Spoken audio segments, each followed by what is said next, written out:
Hola, soy Julen Boyain, autor del libro Hoy es Mañana. Hoy es Mañana es un libro coral, es un libro multidisciplinar que hemos escrito con el objetivo de empezar a construir estrategias de futuro y planes de vida en la nueva era pospandémica. Nuestra intención en el libro no es ni mucho menos la de llegar a verdades absolutas, sino la de, con actitud humilde, tratar de construir caminos esperanzadores aprendiendo de los errores del pasado para no volver a repetirlos.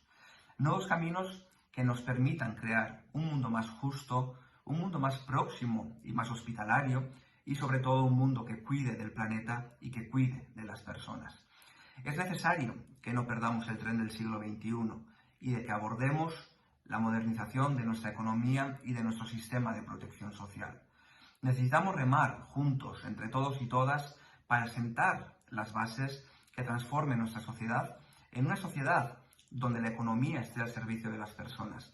Una sociedad que apueste por su modernización y que traduzca los retos que tenemos en nuevas oportunidades para el bien común. Y para ello, la solución no es perpetuarse, sino transformar la vieja normalidad con el futuro como horizonte. Nos enfrentamos a retos muy importantes y no podemos dejarlos para mañana, porque hoy ya es mañana.